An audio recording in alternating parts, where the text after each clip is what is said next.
Kody Brown stood frozen in the courtroom, motionless, hollow-eyed.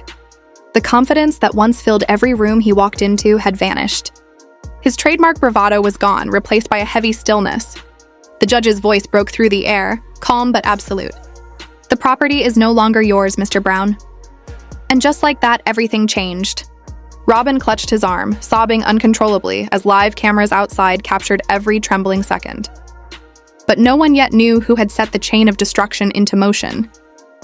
Before we dive into the chaos, ask yourself, was justice truly served today? Or is there still another side of the Brown family story that's been hidden from the world? It was a quiet Tuesday in Flagstaff, but inside the Coconino County Courthouse, the tension crackled like static before a storm. Kody Brown wasn't his usual swaggering self. His shoulders slumped, his steps were heavy, and his face, usually proud and sharp, seemed pinched, haunted by the weight of consequence. Robyn stayed close beside him, her lips tight, eyes glistening. They didn't speak. They didn't need to. Every word that could have been said had already been whispered in sleepless nights of fear.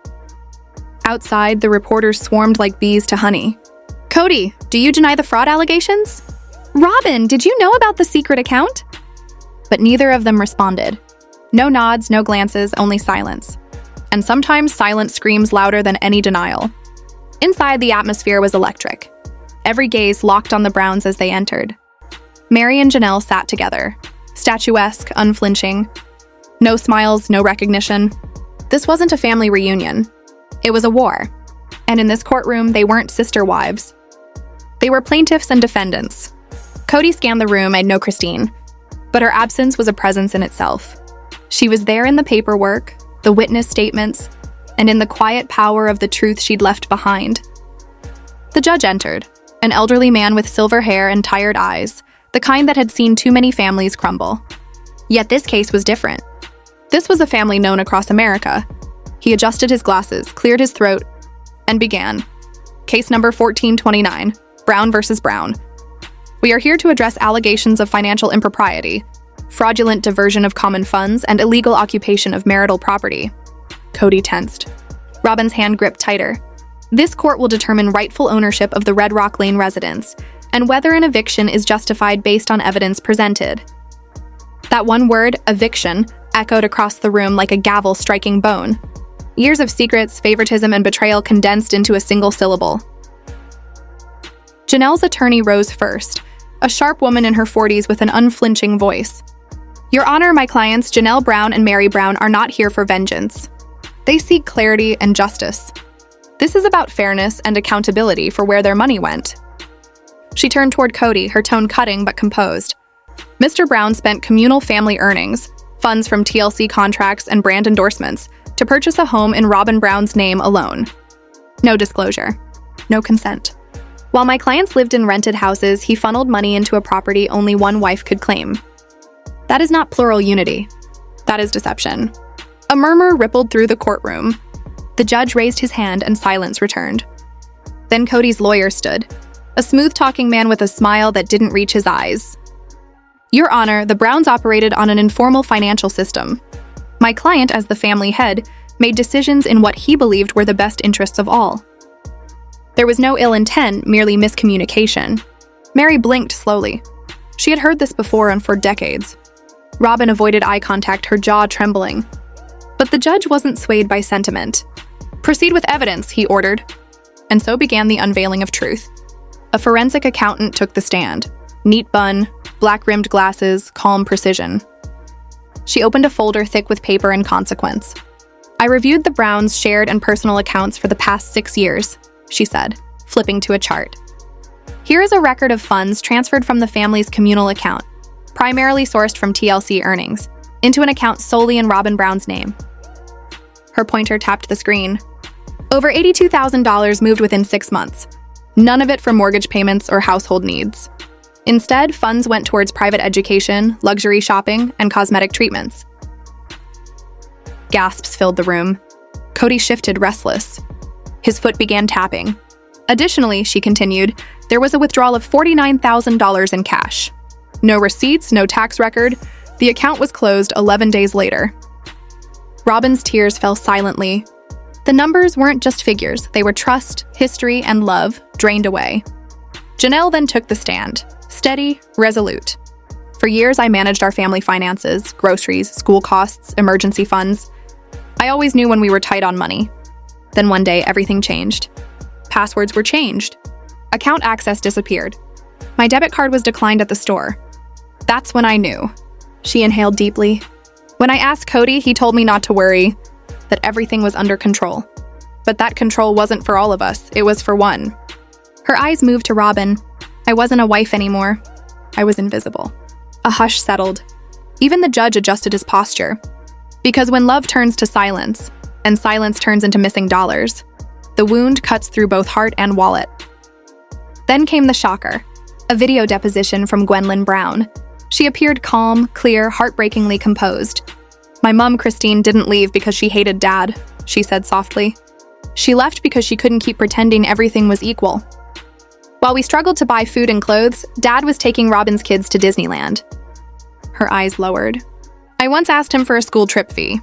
He said, "Ask your mom." Mom told me the card had hit its limit. That's when I realized he wasn't our dad anymore. He was Robyn's. The courtroom froze. The truth from a child's mouth cuts deeper than any lawyer's argument. Kody sat motionless, his eyes shut. For once, he had nothing to say. The judge closed his binder with finality. Court is adjourned until 9 a.m. tomorrow. We will resume with Mr. Brown's testimony and a ruling on the Red Rock Lane property. Robyn wept into her coat. Kody stood stiff, staring at Mary and Janelle as they walked out, heads high, backs straight, unshaken. Outside, the press erupted.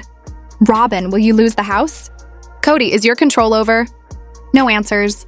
Just tears, broadcast live, trending within minutes. But everyone knew, tomorrow wouldn't just bring a verdict. It would bring a reckoning. Day 2. The courtroom was heavy with silence, that thick kind of quiet that signals a storm about to break. Kody sat at the defense table, shoulders hunched. His once wild curls drooped, his eyes empty. Across the room, Mary and Janelle sat upright, calm, determined. They no longer sought validation, only justice. Robyn looked exhausted. The makeup was minimal, her hands trembling. But beneath the sadness, there was fear. Real, palpable fear. The judge began swiftly. We'll now hear direct testimony from Mr. Kody Brown, followed by forensic verification of asset transfers. A clerk called out, "Kody Brown, please rise." He stood slowly. The room fell silent. For years, his voice had dominated homes across America. Now it trembled.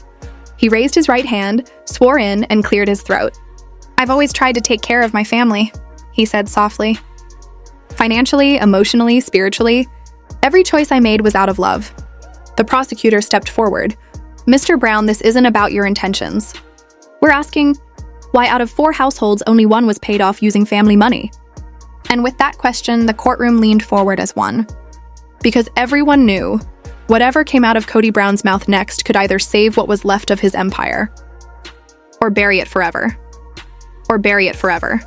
The courtroom had grown so still that even the creak of a wooden bench could have echoed like thunder.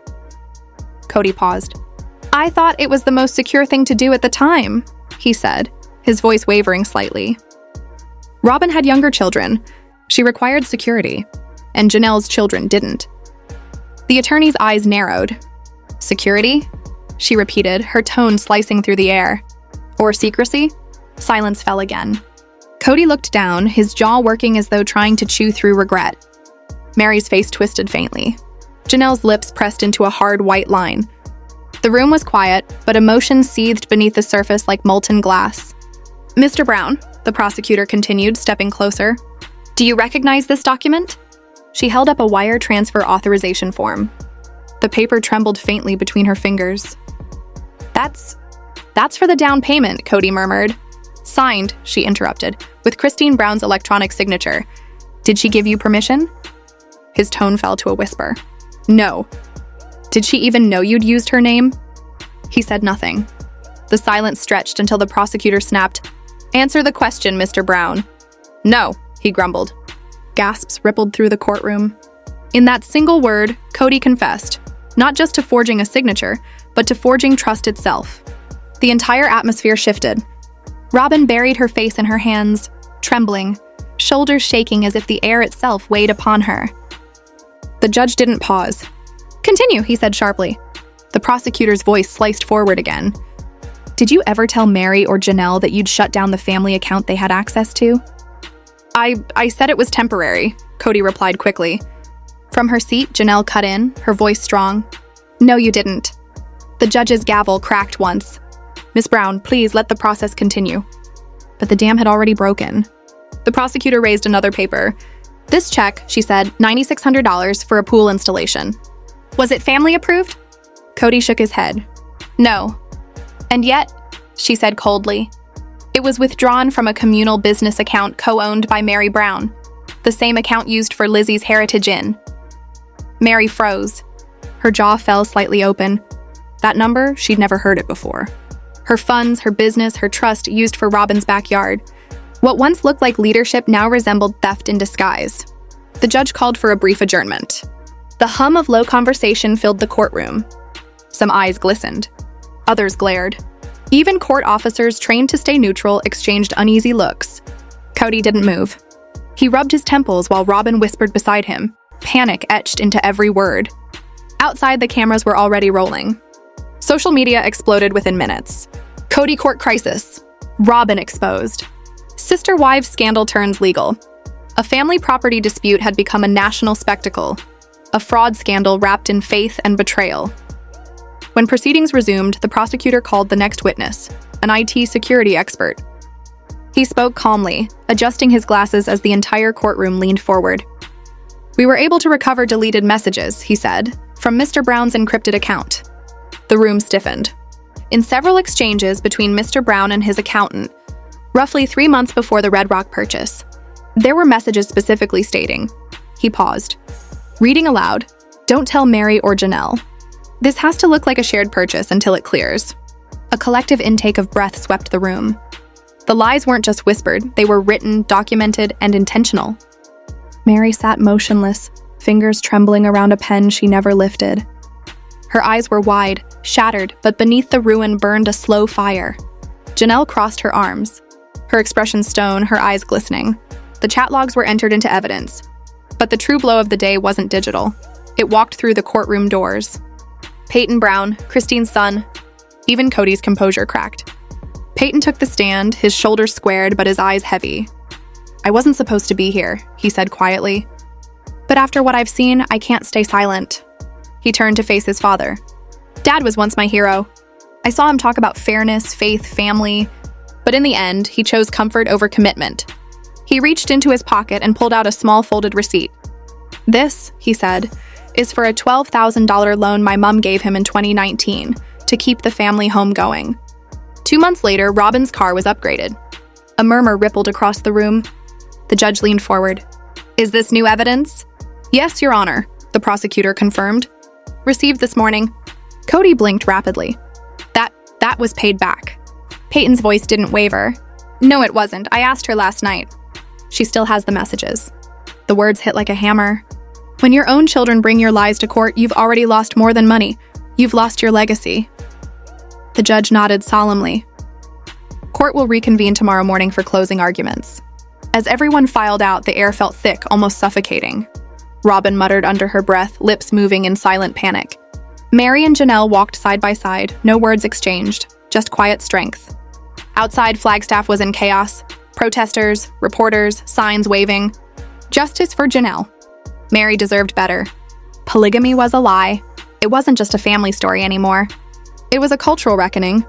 Robyn sat slumped in the back of a black SUV, face streaked with tears and mascara. Cameras caught every second. Kody sat beside her, motionless, eyes distant. Tomorrow, the world would know who truly owned that house, and who had lost far more than property. When morning came, the courtroom lights glared like interrogation lamps. Cold, white, merciless. Kody sat stiff, his face drained of color. Robyn looked small beside him, drowning in tissues and disbelief. The judge shuffled papers. "We will now proceed with closing arguments." Janelle's attorney stood, calm, deliberate. "Your Honor," she began, "this is not merely a property dispute. It is a case about betrayal, about signatures forged, trust abused, and funds diverted to build a personal empire. Not a family home, a fortress for one." She walked past Kody's table slowly. Mr. Brown was entrusted with the financial health of several women and nearly 24 children. Leadership, however, is not ownership. When leadership turns into control, justice must intervene. The courtroom was silent. She held up the evidence. These aren't mistakes, Your Honor. These are patterns, money transferred without consent, accounts closed without notice, signatures replicated electronically. And my client, Mary Brown, was not just deceived. She was erased. Her business drained, her name omitted. This isn't financial mismanagement. It's financial abandonment. Mary bowed her head, silent tremors moving through her shoulders. Kody's lawyer rose, his voice steady but thin.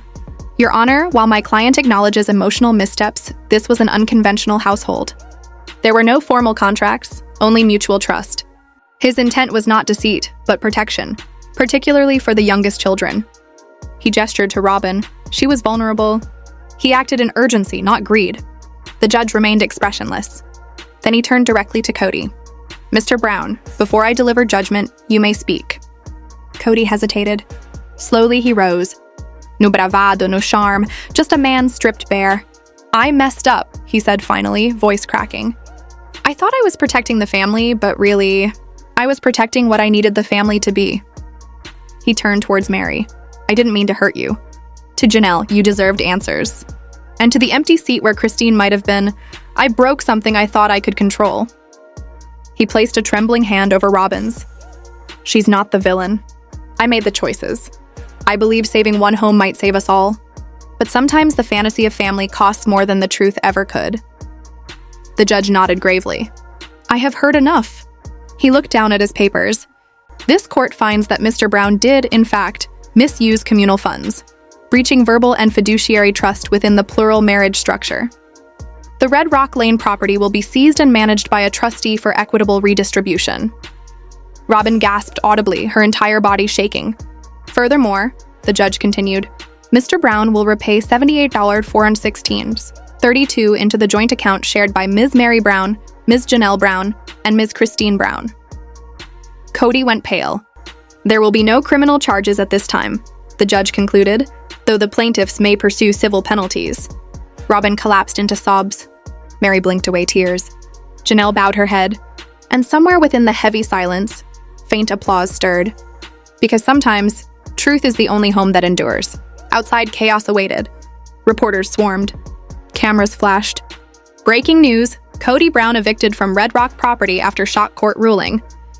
Robyn Brown collapses in courtroom. Questions flew like arrows. Will you appeal? Did you forge Christine's signature? Are you leaving Flagstaff? Robyn couldn't answer.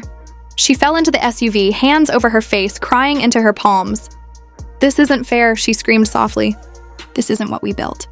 Kody didn't respond. He simply stared ahead, blank, hollow, defeated. And somewhere else in town, Mary and Janelle sat together in a small cafe. No cameras, no scripts, no noise. Just quiet. Mary breathed deeply. It's over. Janelle looked out the window. No, she said softly. It's only just begun. Because the trial may have ended, but the reckoning had just started. Justice isn't the end of the story. It's the foundation of the next one. Started. Justice isn't the end of the story. It's the foundation of the next one. That evening in Flagstaff, as headlines flashed and hashtags burned across screens, the Red Rock home stood quiet against the wind. Inside, Robyn waited in the foyer, alone. She moved softly through the halls, past the fireplace, past the dining table, her footsteps hollow against the silence. The rooms echoed with what used to be, laughter, dinners, the sound of children running down the stairs. Now, only ghosts of memory lingered. In her trembling hand, the court order. In her heart, regret. She paused, glanced once more toward the staircase, then drifted into the living room. Her body collapsed onto the couch. A whisper escaped her lips. What did we do? Outside, the front door held a white envelope pinned by court officials. It fluttered in the cool night air beneath one word: eviction. Across the street, from the shadow of a parked black SUV, a camera lens zoomed in. Not everyone was done watching. The next morning, the courtroom lights were cruel, bright, white, almost sterile. Kody sat rigid, his lips drained of color, jaw clenched like stone. Beside him, Robyn seemed smaller than ever, wrapped in her coat, eyes hidden behind tissues. There were no cameras inside, but everyone in that room could feel the invisible audience. The eyes of the world were there. Christine wasn't in attendance, but her son's testimony still haunted the air. That loan, that pool, that betrayal. The judge shuffled papers. The sound of it cut through the silence. We will now continue with closing arguments. Janelle's lawyer stood, poised, sharp, calm. Her voice carried like a blade. "Your Honor," she began, "this case is not about property. It is about betrayal. It is about forged documents, siphoned funds, and the creation of a private empire. An empire meant not for 4 wives, but for one." She walked slowly past Kody's table. Kody Brown was entrusted with the financial health of multiple women and their children. He was meant to oversee, not to control. When leadership turns to possession and trust becomes domination, the law must intervene. She raised a stack of documents. These are not errors. They are patterns, repeated, deliberate, and hidden. Accounts were closed. Passwords changed. Signatures forged. And my client, Mary Brown, she was erased. Her business account drained. Her name removed from every ledger she helped build. This is not simply financial abuse. It is financial abandonment. Mary bowed her head. No tears, only the quiet tremor of her shoulders. The room remained hushed. Then Kody's lawyer rose. He straightened his tie, his tone cautious. "Your Honor," he said, "while there were emotional missteps, we must remember, this was an unconventional household. There were no contracts, no written rules. They lived by trust. Kody Brown did not act in deceit, but in urgency, to protect the most vulnerable." Robyn Brown, the youngest wife, had children and no stable income. He made difficult choices, perhaps misguided, but never malicious. The judge's stare silenced him. Then turning directly toward Kody, "Mr. Brown," he said, "before I deliver judgment, I will extend you one final courtesy, an opportunity to speak." Kody rose, no arrogance, no performance, just a man stripped bare before the weight of his own choices. His voice cracked. "I made mistakes," he said quietly. "I was trying to keep the family safe. But maybe I was only trying to keep safe the idea of what I wanted this family to be." He looked toward Mary. "I never meant to hurt you." To Janelle, "You deserve the truth." And to the empty chair where Christine would have sat, "I tried to control what was already broken. And in doing so, I shattered it completely." He reached for Robyn's hand. "She isn't the enemy. I made those decisions. I fought to protect one home, believing it would save the family. But sometimes the illusion of family costs more than truth ever will." Silence. Robyn wept quietly into her palms. The judge exhaled. "I have heard enough." The air grew heavy. In light of the testimonies, signatures, and financial evidence presented, this court finds that Mr. Brown misappropriated communal funds without consent, violating fiduciary and verbal obligations. Robyn gasped. Kody's eyes froze. "The Red Rock Lane property shall be seized and redistributed under court supervision.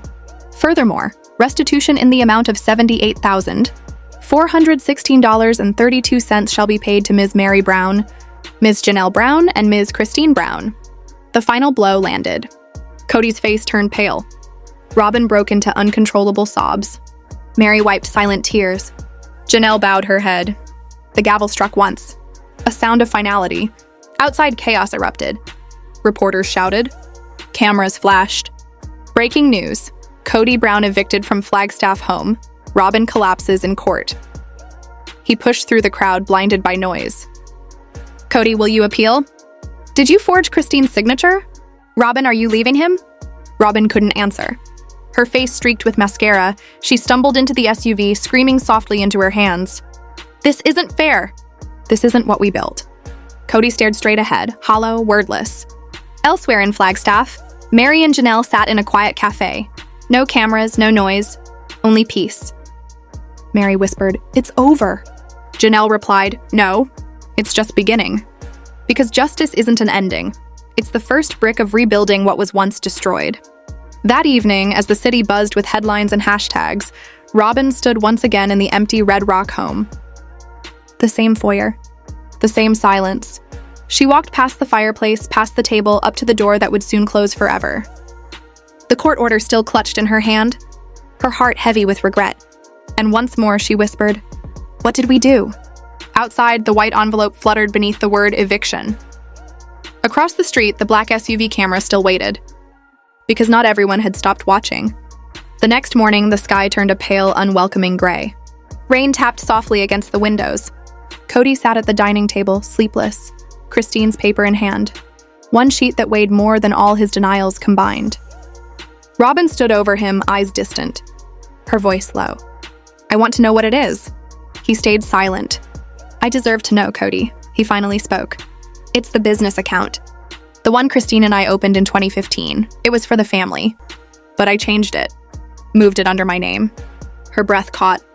"And that's where you took the money for this house, isn't it?" He didn't deny it. Tears welled. "You lied to me too." "I was trying to keep something alive," he said. "I thought if we had this home, the kids would still feel safe." She stepped back. "All this time, I thought it was us against them. But it was always just you." Outside, a court officer arrived with boxes and labels, ready to inventory the assets. Inside, everything began to dissolve. Across town, Christine entered Mary's inn. Janelle was already waiting. Christine slid a flash drive across the table. "This contains everything," she said. "Emails, transfers, internal memos. Proof of it all." Mary frowned. "Why not give it to the court?" Christine's eyes lowered. "Because I wanted him to feel it first. To watch everything collapse in silence. The way he made us feel. Sometimes justice doesn't happen in court. It happens in the quiet after, when masks finally fall." Later that day, Christine's daughter uploaded a video, "The Hidden Finances of the Brown Family," exposed by Christine. It exploded online. Screenshots, signatures, voice recordings, evidence. Within hours, millions had seen it. The comments were merciless. Kody stole from his wives. Christine deserves everything. Robyn knew. At the Red Rock house, Kody's phone wouldn't stop ringing. He finally answered one call. It was his lawyer. "Kody, we have a serious problem. The IRS just opened an investigation. They've seen the video. They're requesting 6 years of financial records." Kody froze. "What?" "They want everything, deductions, tax filings, every transfer." What began as family drama had turned into a federal storm. He lowered the phone slowly. "They're going to take everything," he whispered. Robyn's voice was quiet, almost calm. "No," she said. "They're going to take you." She packed a small bag. "Where are you going?" he demanded. "To my sister's. The kids need air. And I need time." "You can't leave now," he shouted. She paused at the doorway. "I already did." The door shut softly behind her, final, irreversible. Kody stood alone amidst boxes, papers, and the cold hum of a phone that wouldn't stop ringing, the sound of truth catching up at last. Meanwhile, in town, Mary, Janelle, and Christine raised quiet cups of coffee. "To truth," said Mary. "To peace," said Janelle. "To beginnings," Christine whispered. "Because endings are only illusions. What comes after is the real story." And when the screen fades to black, one last image remains. Kody Brown, sitting alone on the porch of a house no longer his. A court letter in one hand, an eviction notice taped behind him, and a new headline rolling across the screen. IRS launches investigation into Kody Brown's finances. Former wives may testify. The empire has fallen. But the story, the reckoning, has only just begun.